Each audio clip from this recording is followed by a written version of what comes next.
Olá, seja bem-vindo de volta ao treinamento Telecélula Old School de reparos de software Android e iOS nível 1, nível 2, nível 3 e nível 4.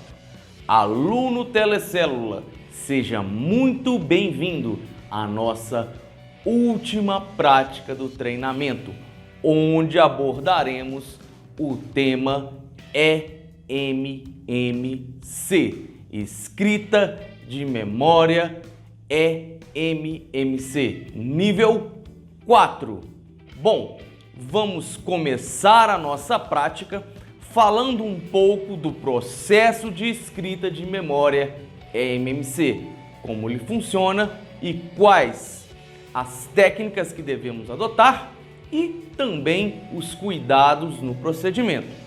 Bom, temos aqui a nossa imagem do nosso encapsulamento eMMC, tenho aqui algumas também em mãos, então aqui a primeira coisa que vocês vão ter que ter o cuidado é evitar o máximo o contato com os pads das memórias eMMC, ok? Sempre também proteção antiestática, se possível até com luvas, tá? Essas são memórias de teste, mas na memória do aparelho do cliente, usar inclusive luvas para ter quanto menos contato com o componente eletrônico, melhor.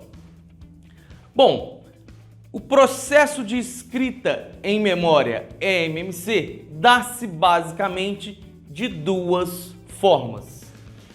Bom, há o processo que a gente chama de SPI, onde a escrita é realizada diretamente na placa de circuito impresso do aparelho, estilo JTAG, né? Bem semelhante ao processo de JTAG, porém a escrita é realizada direto na memória eMMC. Mesmo na placa, os caminhos levam direto à memória eMMC, não passando pela CPU, conforme o procedimento de JTAG. A outra forma de escrita de bootloader via memória eMMC é através do famoso socket e socket. Este é um socket onde eu insiro aqui dentro um chip de memória eMMC, coloco aqui dentro e faço a leitura via box. Perfeito? Então esse é o famoso eSocket. Nós veremos os dois processos durante o treinamento. O processo SPI a gente já inclusive até viu, porque é semelhante ao JTAG. Quem fez JTAG já sabe fazer SPI, tá? Então há esses dois tipos. Porém, há uma mudança aqui, uma diferença vital entre eles, né?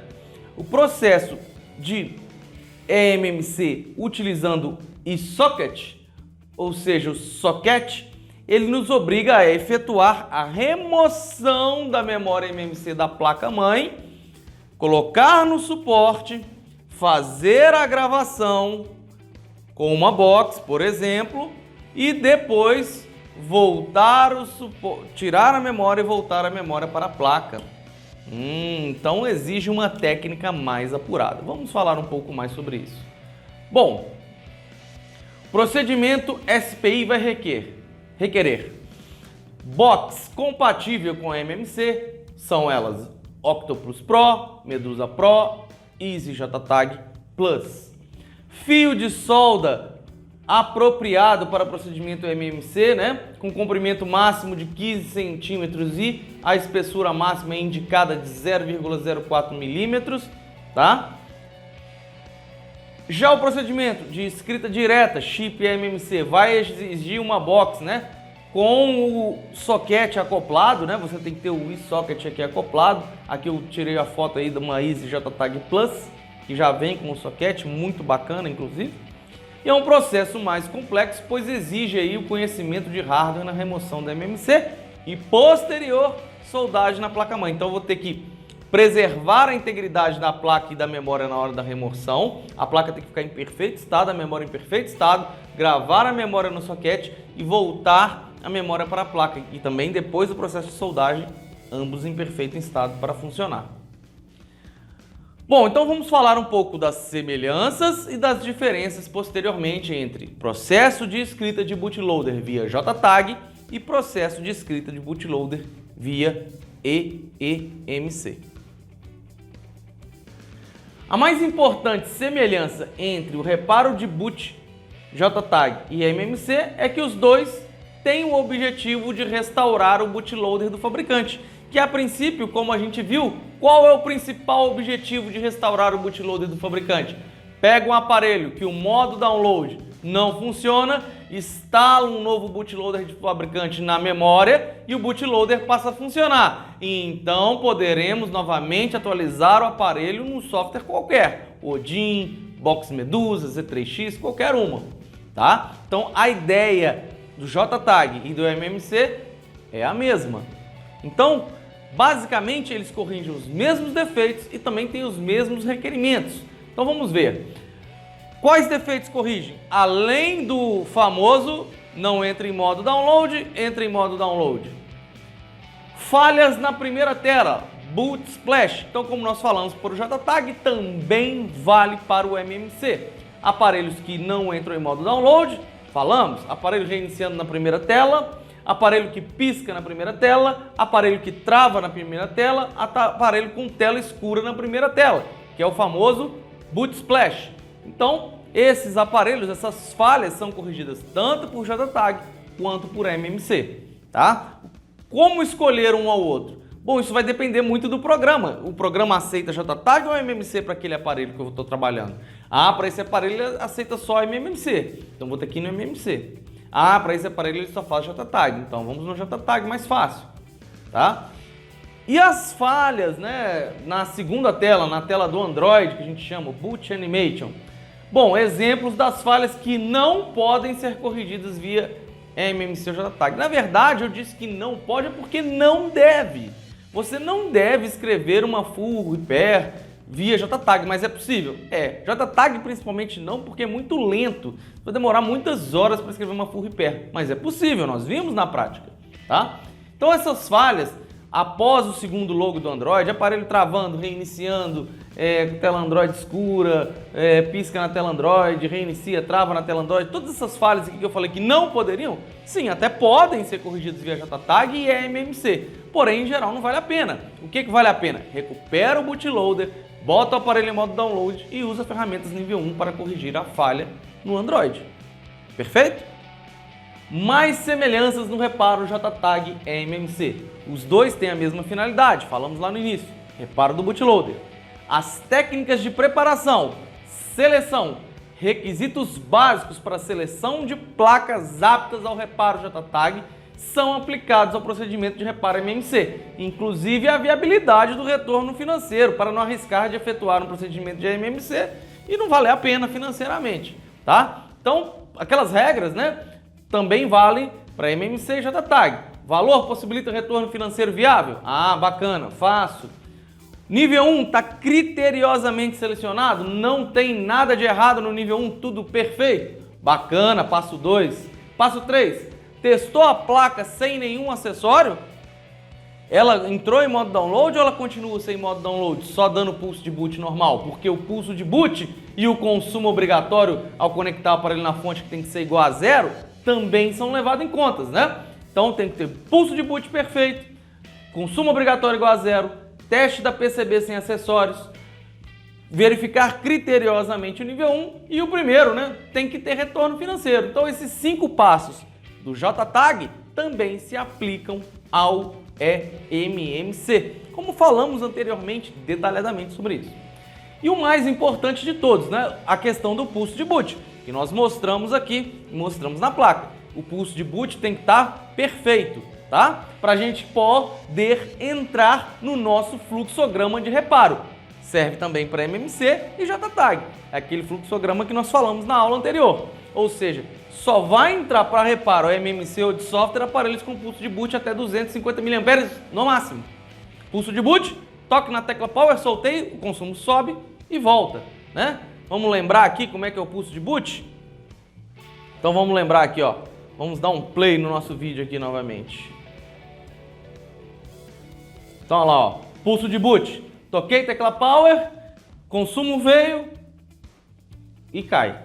Perfeito? Então só esses aparelhos com pulso de boot normal estão aptos para executar procedimentos de eMMC, JTAG, inclusive software nível 1. Tá? Então todos os procedimentos de software só com pulso de boot normal. Nós não vimos isso aqui no nosso fluxograma? Pulso de boot alterado, ou travado, ou em curto, ou maior que isso, ou igual a zero, não é software, só entra para o software no caminho B. Ok?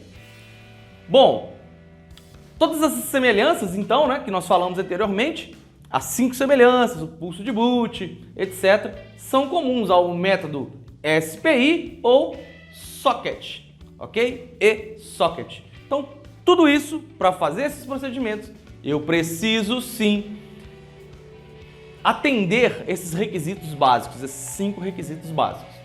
Bom, e a prática? A prática do processo eMMC via SPI é totalmente semelhante ao processo de JTAG. O que muda é que JTAG muitas vezes nós temos pads específicos para a soldagem dos pinos. Já o eMMC isso é muito raro, quase impossível.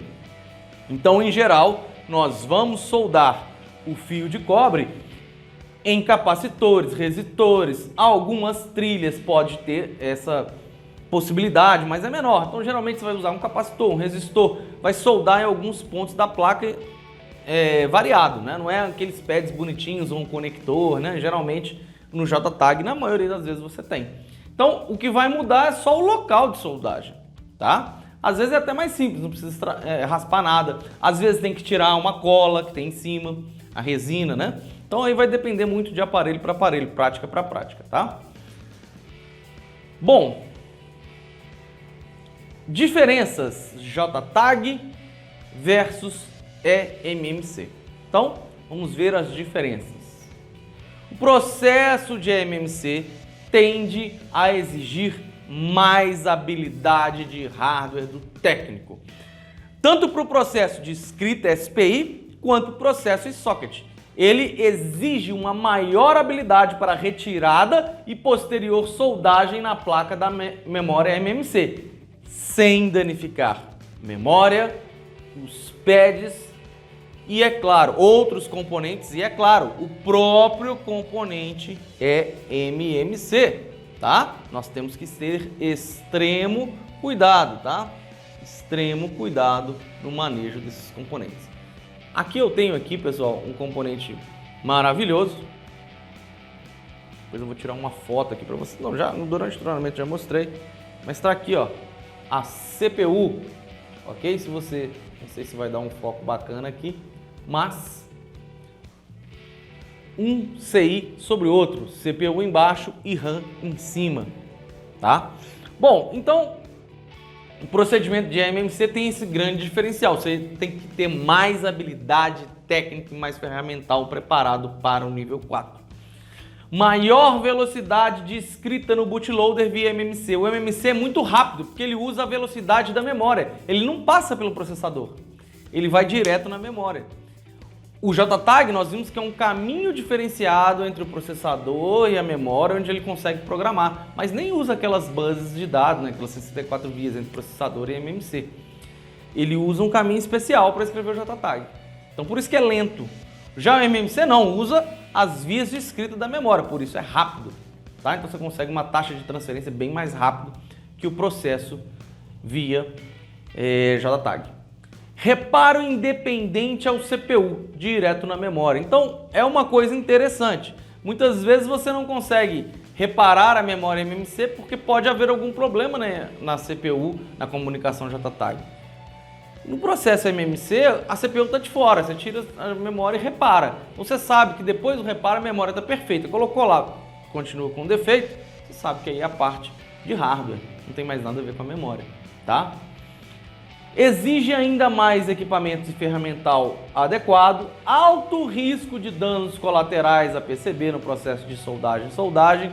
Então nós temos que ter extremo cuidado no processo de retirada da memória e posterior soldagem na memória da placa.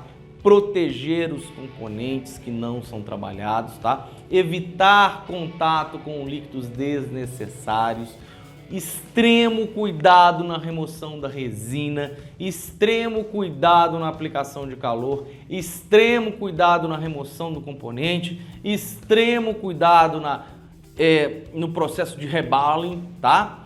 Então é um processo criterioso, não é um processo tão simples de hardware. Por isso que aquela primeira coisa que nós falamos lá nos requisitos tem que valer a pena financeiramente para parar e fazer um processo desse, tá? E não há garantia, né, quanto ao funcionamento da CPU e da RAM, porque a comunicação de dados com a MMC é feita direto. Ou seja, quando você faz um JTAG, querendo ou não, como você faz? Como a escrita, né, ela tá aqui, ó, CPU, JTAG, CPU na mão direita e memória, literalmente. Quando eu faço JTAG, eu converso com a CPU e a CPU conversa com a memória e grava aqui o software. Quando eu faço a MMC, a CPU sai da jogada. Eu só escrevo na memória. Ah, escreveu lindo.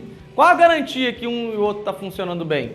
Você não tem, tá? Então, quando você faz o JTAG, a princípio você já tem uma boa notícia. A CPU se comportou bem e conversou com a memória. O MMC você não tem essa garantia. Você escreveu na MMC, deu tudo certo, colocou na placa e não deu nada certo, porque a CPU não funciona, tá? A memória está perfeita, mas a CPU não funcionou, ok? Então, esse detalhe aí, né, do MMC a gente tem sim de diferença para o JTAG. O JTAG, funcionou o JTAG, você já fica rindo meio sorriso. Já falou, opa, comunicou, bom sinal, CPU está viva e memória está viva.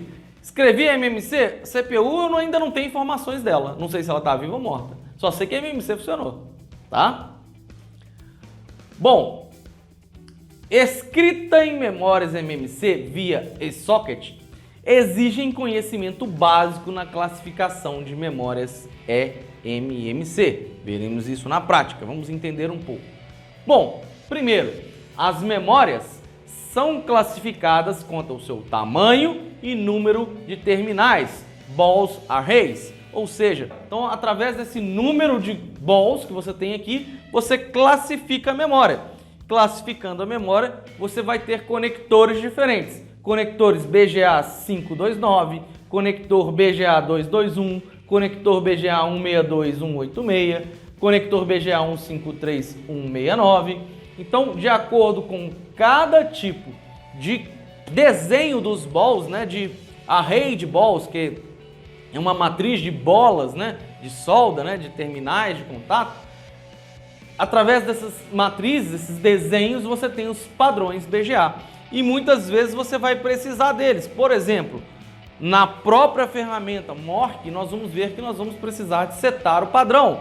Na própria ferramenta eSocket, que acompanha a ISO JTAG Plus, eu também tenho aqui padrões diferentes de conexão de memória. Então vamos falar um pouquinho disso. É necessário a gente conhecer um pouco disso para trabalhar com eMMC. Então, além dessa classificação que leva em conta o número de balls, o desenho da matriz, os desenhos dos balls, né? Temos outra classificação, que é a que leva em conta o tamanho físico desses chips eMMC de memória, tá? Um detalhe, o chip eMMC não é só uma memória comum, ele lá dentro tem um firmware e um controlador, tá? Ele é um sistema completo de controle de armazenamento de dados. Outra classificação leva em conta então o tamanho físico, exemplos mais comuns utilizados aí nos smartphones, por exemplo, 10 por 11 milímetros, tá? Bom, na parte superior do invólucro da memória, nós teremos a identificação do modelo da memória MMC. Nós temos que anotar isso e temos que pesquisar, através desse modelo, quais os padrões, tanto tipo de BGA, tamanho, etc., para que a gente possa escolher. O tamanho, nós vamos escolher a forma. Eu tenho várias formas de tamanhos diferentes, tá? Desde o 10 por 11 a o maiorzão aqui, que é o 15 por 15 ou 14 por 18, que também é muito grande, tá? Então tem vários tamanhos diferentes de chip de memória. Então nós temos que saber isso. Então nós temos que identificar o chip. Como é que a gente identifica o chip? Através da linha de identificação. Em geral, o padrão é começar com pelo menos 3 letras que indicam o fabricante do chip.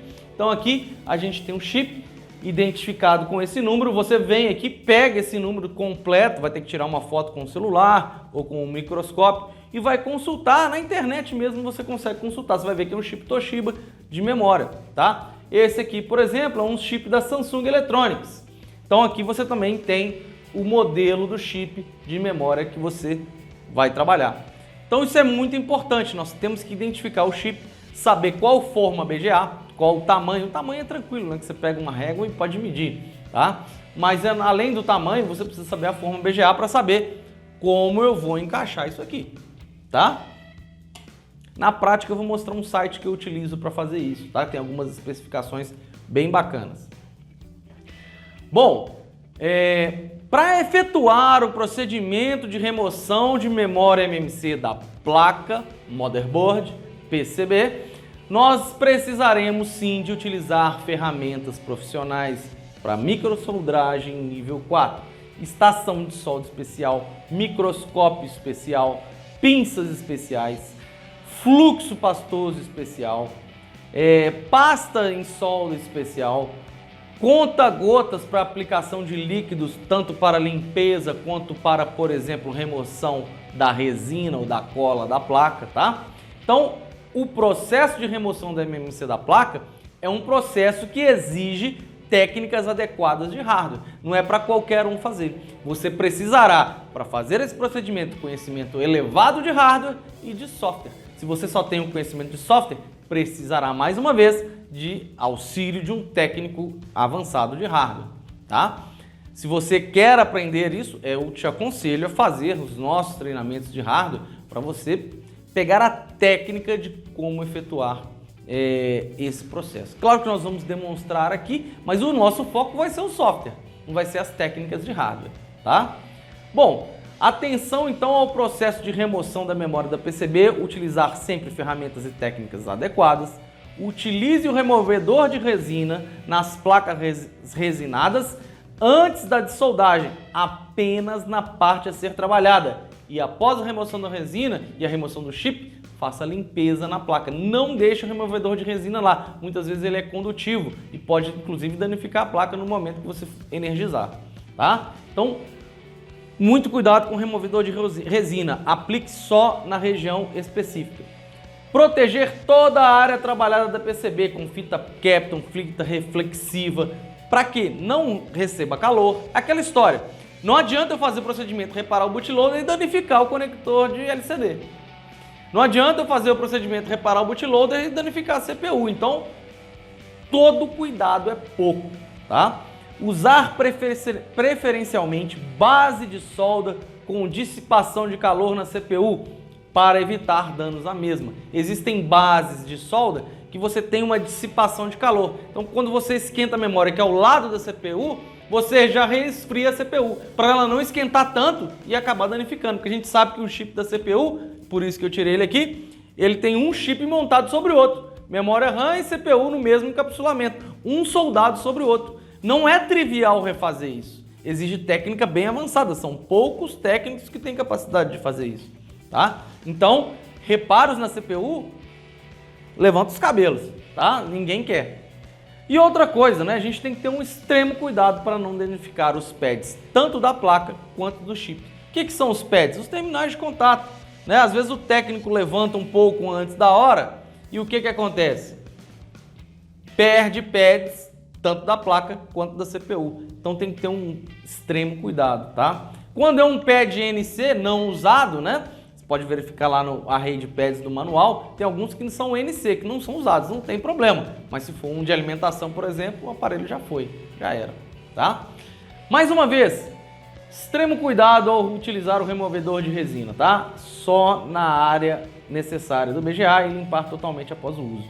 Atenção à sua proteção EPI, tá? O produto faz mal à saúde.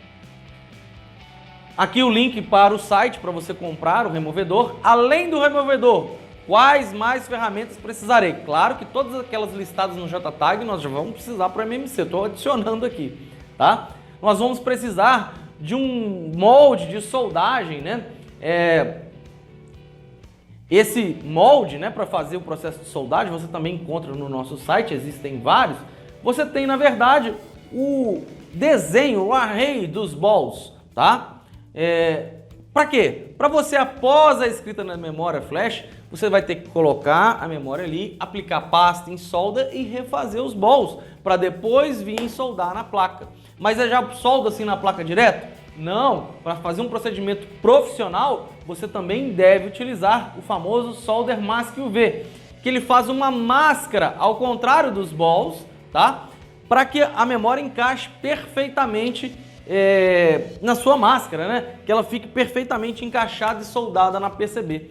Então, para a forma da memória BGA ficar perfeita, eu também utilizo aí o solder mask UV, também está disponível em nosso site, que tem forma de adesivo, que você cola na placa, ele vai formar lá a máscara, né, da forma BGA do seu chip na placa, e você vai então aplicar cola UV nessa máscara e depois soldar o chip ali para ele ficar perfeito, o serviço ficar profissional, como era antes, tá?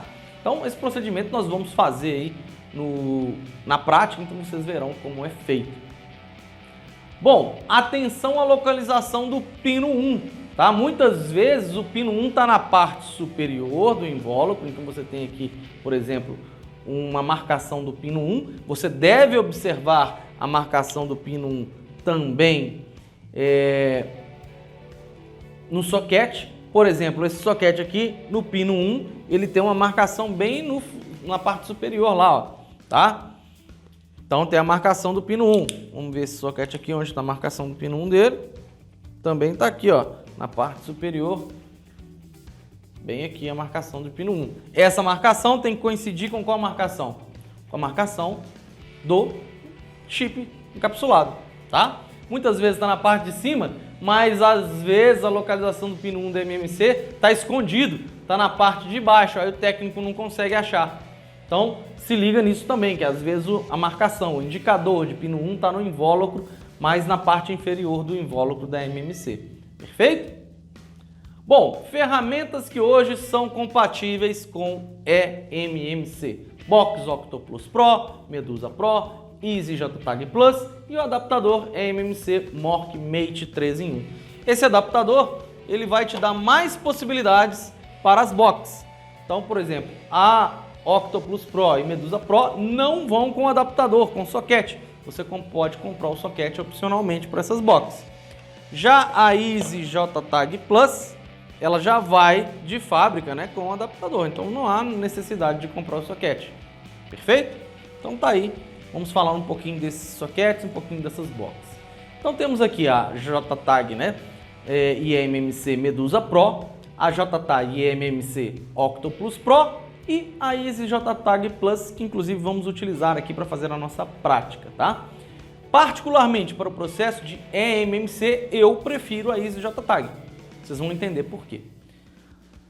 Bom, e o soquete, né, adaptador Mork, que funciona tanto para Easy JTAG, se você comprar um Easy JTAG sem C+, e sem o soquete, sem o conjunto completo, né, e também para a nossa Octoplus Pro ou Medusa Pro, tá? Bom, vamos falar um pouco do adaptador. O adaptador, por exemplo, peguei aqui o exemplo do adaptador Mork, que é universal, mas também serve de exemplo para o adaptador Easy JTAG, é igual. Você pode perceber que aqui ele tem marcações com os nomes das formas BGA. Então você pode ver que ele é universal, funciona para diversas formas. Ele tem a gaveta onde você vai abrir e aqui é o local onde você vai colocar o chip de memória MMC. Mas para colocar o chip de memória, primeiro você tem que saber a forma BGA utilizada, tá? Então, qual a primeira forma que você tem que saber? A primeira é a do tamanho. Então eu tenho vários tamanhos. 10 por 10, 11 por 10, 11,5 por 13, 12 por 12, 12 por 15, 10,5 por 13, 16 por 12, 18 por 18, 15 por 18, 19. 15 por 15, 14 por 18, tá? Então aqui você precisa saber primeiro o tamanho físico. Já sei o tamanho físico. E depois você tem que saber, com esse tamanho físico eu tenho quais formas, desenhos, arrays de BGAs possíveis.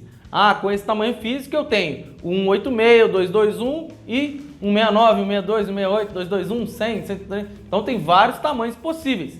Então você vai identificar o desenho do seu BGA, o layout, a matriz de balls do seu BGA.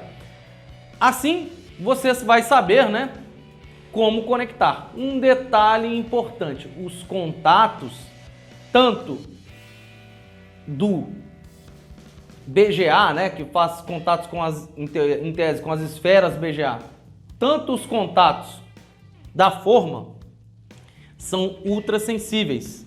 Então, não coloque o seu querido dedo aqui, muito menos qualquer tipo de objeto metálico. Extremo cuidado até mesmo na colocação da memória aqui dentro. Se você coloca aqui dentro um tamanho incompatível ou coloca de qualquer forma e sai fechando aqui, você danifica imediatamente os seus pinos de contato. E aí já era, não tem mais adaptador para brincadeira, tá? Então, muito cuidado com a manipulação tanto da memória quanto do soquete, perfeito? Não encaixe de forma equivocada, tenha extremo cuidado, consulte antes qualquer dúvida. Bom, indicador de pino 1. Perceba que é um chanfro, né, no canto superior direito ali, que indica o pino 1 da memória, tá? Ele também tem uma seta aqui também, ó, o pino 1 é aqui, tá? Então tá difícil você errar isso aí, tá? Mas, cuidado, né? Eu costumo dizer que isso aqui é o anti-burro, não dá pra gente colocar errado, né? Mas não é anti-ogro, coloca errado e força e quebra. Então, toma cuidado para manipular um equipamento caro e deve ser manipulado com carinho e critério. Então tá aí a moldura MMC. Então você vai encaixar aí a moldura MMC. Pino 1 também tem que estar para o lado do chanfro. E então você tem aí perfeitamente a foto indicando, muito bonita inclusive, muito obrigado que eu mesmo tirei. Pino 1 com pino 1, ok? Lindo, né? Maravilhoso. Então tá aqui um chip de memória Samsung. Eu sei que é Samsung pelas 3 primeiras letras. SEC, Samsung Electronic Components. Então, mais um detalhe, nós já falamos, mas tá aí. Pino 1, pino 1. Ok? Dá para colocar de qualquer lado, mas você não vai fazer isso mais. Pino 1 com pino 1. E o outro lado do adaptador, nós temos as famosas conexões BGAs compatíveis. Aí começa a complicar um pouquinho, né? Por quê? Como é que eu vou saber qual forma é? Então, existem na parte inferior do adaptador MORC, por exemplo, eu tenho aqui 8 conectores de forma BGA. E eu vou encaixar onde? Por exemplo, se eu estou usando uma Medusa Pro, então eu vou ter aqui, ó, o adaptador da Medusa Pro e aqui. E eu vou selecionar o encaixe de acordo com a minha forma. Então, ó, adaptador Medusa Pro e forma. Eu vou encaixar um no outro de acordo com o meu BGA. Eu vou rodar aqui, ó, e vou encaixar de acordo com o BGA. Como é que eu vou fazer isso? Então tem uma fotozinha aqui bacana que me mostra isso. Então percebam que aqui eu tenho desse lado o modelo BGA 168, BGA 153, 169. Deveria ter esse desenho dessa forma aqui, né? Aí eu tive que escrever aqui para facilitar para vocês. É um pouco chato isso aqui, eu concordo, tá? Mas observa que tem 2 conectores. O de cima, por exemplo, é 168, o de baixo é 153. Se eu estou com um BGA 153, eu vou fazer assim, ó. Conector de baixo. Se eu estou com um BGA 168, vou soltar aqui, ó. Conector de cima. Então vou repetir aqui, ó. Mais perto. Vou tentar, né? BGA 168 de cima, então vou conectar em cima. BGA 153, vou conectar embaixo. Ah, agora é o BGA 136. Ah, 136? Então vamos rodar e conectar no primeiro de cima. Tá? Então tá aí, ó.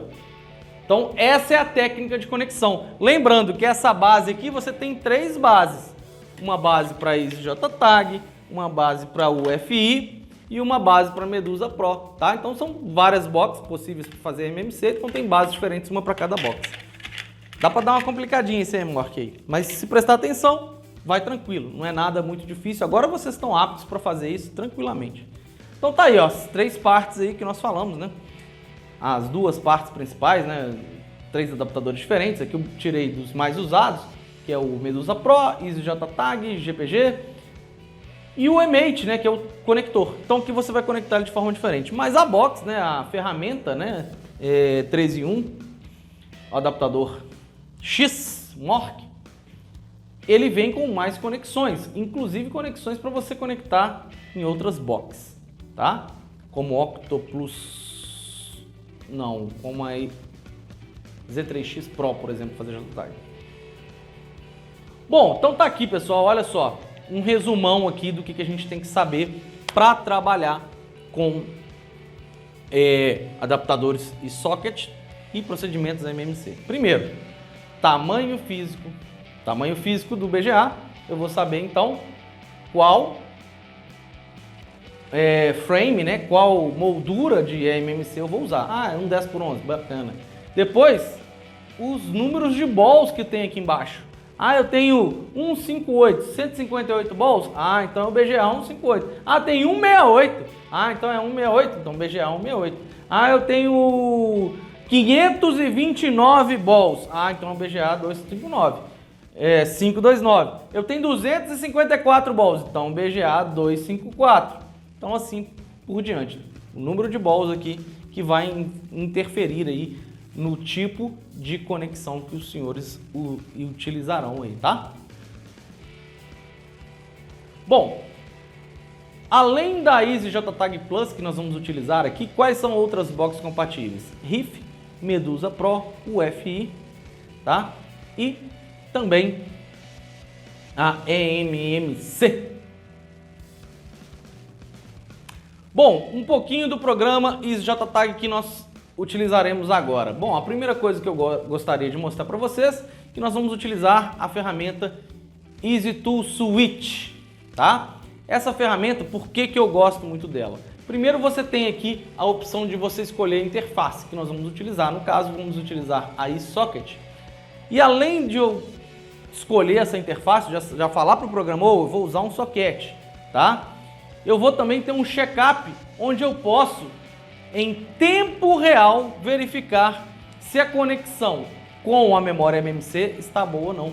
Isso faz muita diferença. Quando a sua memória, por exemplo, está aberta aqui, ó, você vai ter essa tela. Tudo vermelho. Tá? Então aqui você vai ter a memória dessa forma, a máquina dessa forma, tá? Quando eu fechar, e por isso que eu gosto muito dela, se todos os pinos fizerem contato, vai aparecer assim. Se um pino ou outro não fizer contato, um ou outro vai ficar vermelho. Então nós vamos ter que tomar alguma providência. Ou fazer uma limpeza melhor dos balls, tá? Provavelmente pode ter ficado algum resíduo. Ou usar algum outro recurso. Para que fazer a leitura, eu tenho que estar tudo dessa forma. Estando tudo dessa forma, dou um check em MMC e a leitura é feita na tela do programa. O que ele lê primeiro? Aí nós vamos voltar lá no início. A primeira coisa que ele lê são as partições. Ah, então tudo se liga. Claro que dentro da memória. A partição, o índice da memória, tudo isso vocês já sabem.